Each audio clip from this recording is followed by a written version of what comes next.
Hello everyone, मेरा नाम चांदनी पैकरा है और मेरा सेमिनार टॉपिक है application of GIS and RS technology. तो आज हम जीआईएस और आरएस के बारे में देखेंगे।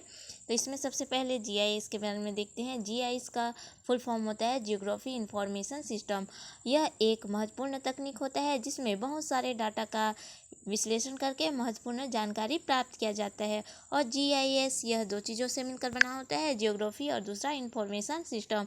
जियोग्राफी का अर्थ होता है किसी भी एरिया में उसके सरफेस का लोकेशन का स्टडी किया जाता है, साथ ही उनमें ह्यूमन एवं फिजिकल फिनोमिना का भी स्टडी किया जाता है जियोग्राफी के माध्यम से। उसी प्रकार इंफॉर्मेशन सिस्टम होता है, इसका अर्थ होता है सूचना प्रणाली। सूचना प्रणाली एक दूसरे को सूचना देना। तो इसको फ्लो चार्ट के माध्यम से समझते हैं। फ्लो चार्ट में देखा जाए तो इनमें इंफॉर्मेशन सिस्टम, इसका अर्थ होता है किसी भी सिस्टम का इंफॉर्मेशन देना। और कॉम्बिनेशन होता है, यह एक दूसरे को कॉम्बिनेशन मतलब एक दूसरे के द्वारा होता है, जैसे कि यह प्यूपिल और हार्डवेयर और सॉफ्टवेयर के माध्यम से हुआ है और कम्युनिकेशन के माध्यम से। तो इनमें सबसे पहले लोग आते हैं, उनके पास हार्डवेयर फिर सॉफ्टवेयर, उसके बाद फिर कम्युनिकेशन डिवाइस होता है, जैसे कि इनमें एक दूसरे को इन्फॉर्मेशन देते हैं, इसे ही कम्युनिकेशन कहते हैं। और ये हार्डवेयर सॉफ्टवेयर होता है वह इन इलेक्ट्रॉनिक रिकॉर्डर में मेमोरी को रिकॉर्ड करता है। मतलब इलेक्ट्रॉनिक रिकॉर्डर का अर्थ होता है कि मेमोरी को स्टोर करके रखना। तो यहाँ पे मेमोरी को स्टोर करके रखा जाता है, फिर यहाँ डाटा प्राप्त होता है, उनको फिर इनपुट में भेजा जाता है। जो इनपुट में जो डाटा होता है वह चित्र विचित्र प्रकार का होता है, इसलिए उसको रिकॉर्डर इलेक्ट्रॉनिक में भेजा जाता है, जिससे कि वहाँ पे यह अरेंज्ड हो सके। तो फिर यहाँ अरेंज्ड होता है डाटा, उसके बाद फिर उसको आउटपुट में भेजा जाता है। फिर आउटपुट में यह सटीक माध्यम में बन जाता है, उसके बाद यहाँ तैयार हो जाता है। उसके बाद फिर उसका डॉक्यूमेंट्स बनाया जाता है। डॉक्यूमेंट्स में फिर इनमें डाटा डाला जाता है कि हाँ जसपुर का डाटा इतना है, कुनकुरी का डाटा इतना है, तो इनका एक फाइल बना लिया जाता है, उनको डॉक्यूमेंट्स कहते हैं। उसी प्रकार इंडेक्स है। इंडेक्स का मतलब होता है, सपोज एक बुक है, कोई सा भी बुक, उनके फ्रंट पेज में ही इंडेक्स बना होता है, उसमें लिखा होता है कि हाँ 1 से लेके 12 तक का डाटा उस वाले एरिया का है और 15 से लेके 20 तक वाला डाटा उस वाले एरिया का है।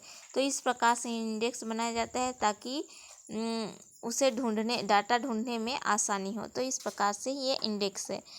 तो इंफॉर्मेशन सिस्टम मतलब सूचना हमें इस प्रकार से प्राप्त होता है। ठीक, उसके बाद फिर जीआईएस का एप्लीकेशंस देखते हैं। एप्लीकेशन ऑफ जीआईएस, यह मेजर एप्लीकेशन से मतलब उसी के प्रकार से बना है जीआईएस। यह 5 भागों में होता है जीआईएस। इसमें सबसे पहले है फैसिलिटीज़ मैनेजमेंट। फैसिलिटीज़ मैनेजमेंट में देखा जाए तो इसमें गैस पाइपलाइंस, वाटर पाइपलाइंस, फिर ये सब पाइप सबका स्टडी किया जाता है जीआईएस के थ्रू। उसके बाद फिर दूसरा है स्ट्रेस नेटवर्क में देखा जाए तो इनमें हाईवेज रोड और गाड़ी पार्क रोड, मतलब किस तरफ जाना है किस तरफ नहीं, तो इनमें रोड सबका पता लगाया जाता है जीआईएस के थ्रू। उसके बाद फिर तीसरा है इन्वायरमेंटल नेचुरल रिसोर्स मैनेजमेंट। इनमें इन्वायरमेंटल में देखा जाए तो फॉरेस्ट लिया जाता है। इनमें फॉरेस्ट किस एरिया में कितना है, कहाँ नहीं है, कहाँ है, इन सब का पता लगाया जाता है इन्वायरमेंटल नेचुरल रिसोर्स में जीआईएस के थ्रू। उसी प्रकार चौथा है लैंड इंफॉर्मेशन सिस्टम में भी वही मतलब कौन सा ज़मीन में क्या बना है, कहाँ खाली है, तो इन सब का प्लानिंग किया जाता है कि हाँ इस वाला जगह खाली है तो यहाँ ये बनाया जाए।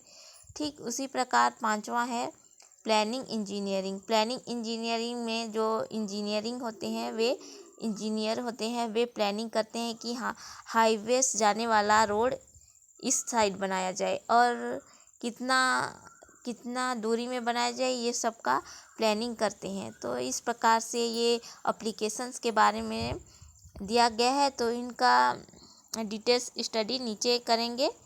तो चलिए देखते हैं एरियाज़ और जीआईएस के एप्लीकेशन। एरियाज़ में फैसिलिटीज़ मैनेजमेंट के अंतर्गत अंडरग्राउंड पाइपलाइंस एंड सूटेबल्स आते हैं। तो इनको देखते हैं। अंडरग्राउंड पाइपलाइंस एग्जाम्पल के थ्रू देख लेते हैं। एक एरिया लेते हैं सपोज, उनमें इधर पाइप लगे हुए हैं, तो इनका डाटा कलेक्ट करके फिर स्टोर कर देंगे। उसके बाद नेक्स्ट ईयर जब इनका डाटा कलेक्ट करेंगे तो देखेंगे कि हाँ इस वाला एरिया में पाइप नहीं लगा हुआ है, तो यहाँ भी पाइप लगाएंगे। उसके बाद फिर ये पूर्ण यहाँ पाइप सब में लग गया है, तो फिर इनका पूरा डाटा कलेक्ट करके स्टोर कर देंगे। उसी प्रकार सूटेबल्स में भी इसी प्रकार से किया जाता है। उसके बाद नेक्स्ट है, मतलब उसी में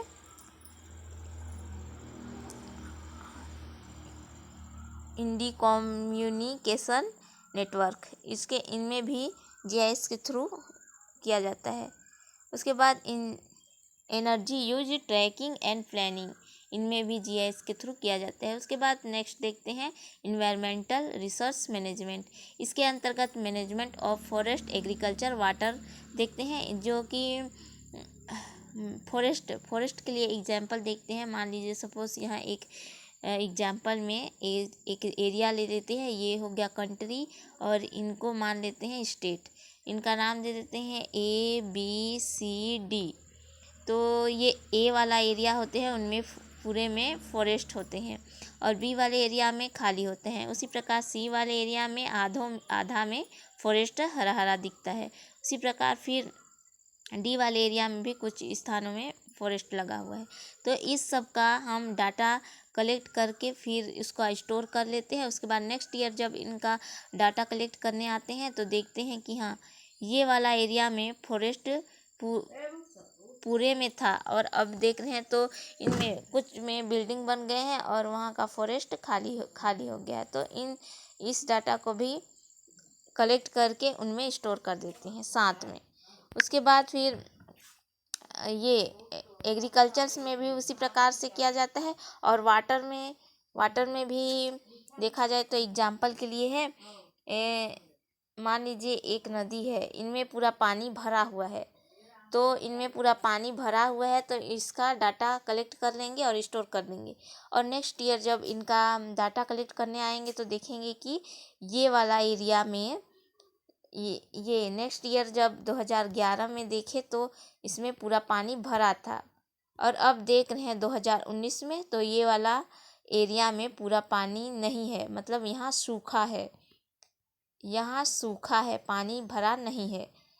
तो इनके साथ भी ये डाटा को उनमें अरेंज कर देंगे और उसे स्टोर कर देंगे। तो इस प्रकार से हमें डाटा प्राप्त हो जाता है। उसी प्रकार फिर इन्वायरमेंटल में ही देखते हैं मतलब अगला इन्वायरमेंटल इम्पैक्ट 8, इनमें भी किया जाता है जीआईएस के थ्रू। उसके बाद फिर ये वेस्ट फैसिलिटीज साइट लोकेशन, इसका भी स्टडी किया जाता है। उसके बाद फिर ये सूटेबल्स स्टडी फॉर एग्रीकल्चर में भी जीआईएस के माध्यम से किया जाता है। फिर उसके बाद नेक्स्ट देखते हैं स्ट्रीट नेटवर्क में भी कैनिवेजेशन किया जाता है। उसके बाद लोकेशन, हाउस एंड स्ट्रीट में भी जीआईएस का यूज किया जाता है। उसी प्रकार ट्रांसपोर्टेशन प्लानिंग में भी किया जाता है। उसके बाद फिर नेक्स्ट देखते हैं प्लानिंग एंड इंजीनियरिंग। प्लानिंग किस प्रकार से किया जाता है, तो यूबन प्लानिंग में किया जाता है, रीजनल प्लानिंग में किया जाता है, और रूट लोकेशन फॉर हाईवेज, तो हाईवेज की ओर रूट किस प्रकार से गया है उनका भी प्लानिंग किया जाता है। और ये डेवलपमेंट ऑफ पब्लिक फैसिलिटीज़ इनके लिए कौन सा एरिया में इनका टॉयलेट बना दिया जाए, इस प्रकार का मतलब प्लानिंग करते हैं और इनका डाटा कलेक्ट करके प्लान बनाते हैं कि हाँ इस प्रकार से ये वाला जगह पे ये बनाना चाहिए। ठीक, तो इसके बाद फिर नेक्स्ट देखते हैं वो है लैंड इंफॉर्मेशन सिस्टम। इनके अंतर्गत देखते हैं कैडेस्टर एडमिनिस्ट्रेशन, इनके में भी जीआईएस के थ्रू स्टडी किया जाता है। उसी प्रकार टैक्सन में भी किया जाता है, और जॉइंट फॉर लैंड यूज में भी किया जाता है, और लैंड एक्विजिशन में भी किया जाता है जीआईएस का यूज। तो इस प्रकार से उसका एप्लीकेशन हो गया। और अदर एरियाज में देखते हैं किस प्रकार से जीआईएस एप्लीकेशन का यूज किया जाता है। तो अब देखते हैं सम अदर एरियाज। तो इनमें देखते हैं पहला जियोग्राफी में देखा जाए तो किसी सॉइल के परतों का डाटा लिया जाता है, और माउंटेन हो गया, पठार हो गया, इन सब का भी इनमें डाटा कलेक्ट किया जाता है और इसमें स्टडी किया जाता है। उसी प्रकार फिर हाइड्रोलॉजी के अंतर्गत भी किया जाता है, देखा जाता है। उसके बाद फिर ये फॉरेस्ट्री है। फॉरेस्ट्री में देखा जाए तो फॉरेस्ट्री का एरियाज ले लेते हैं, उनमें कहाँ पे कितना फॉरेस्ट है और कहाँ खाली है, इन सब का डाटा कलेक्ट करके फिर जीआईएस के थ्रू इसका स्टडी करते हैं। उसी प्रकार फिर मैपिंग में भी किया जाता है, फिर मिलिट्री बेस में भी किया जाता है। मिलिट्री बेस में देखा जाए तो उस एरिया में जाना है तो वहाँ ठीक है या नहीं है, उनका डाटा कलेक्ट कर लिया जाता है। लोकेशन के ज़रिए डाटा कलेक्ट करते हैं, फिर डाटा कलेक्ट करने के बाद हाँ यहाँ ठीक है कह के फिर वहाँ जाते हैं। तो इस प्रकार से मिलिट्री बेस में भी किया जाता है, फिर ट्रांसपोर्टेशन में भी किया जाता है, और वेस्ट वाटर इंडस्ट्री में भी जीआईएस का यूज किया जाता है। वेस्ट वाटर इंडस्ट्री, इसमें देखा जाए तो जो वाटर होते हैं वो किधर जा रहे हैं और किसके लिए यूज किया जा रहा है, इन सब का डाटा लिया जाता है इसके अंतर्गत। उसी प्रकार फिर land used planning and others. Land use में देखा जाए तो इनमें लैंड यूज का मतलब होता है, मान लीजिए सपोज ये एक ज़मीन है, तो ये ज़मीन में एक हॉस्पिटल बना है, ठीक। तो ये तो यहाँ ज़मीन का यूज हो गया है, और जो खाली ज़मीन है इनमें क्या बनाया जाए, हॉस्पिटल बनाया जाए या फिर स्कूल बनाया जाए, इन सब का प्लानिंग किया जाता है। तो इस प्रकार से जीआईएस में यूज करके इन सब का डाटा कलेक्ट किया जाता है और प्लानिंग किया जाता है। तो इस प्रकार से जीआईएस के बारे में बस इतना ही, और आरएस टेक्नोलॉजी के बारे में हम नेक्स्ट वीडियो में पढ़ेंगे। तो आज के लिए बस इतना ही। Thank you.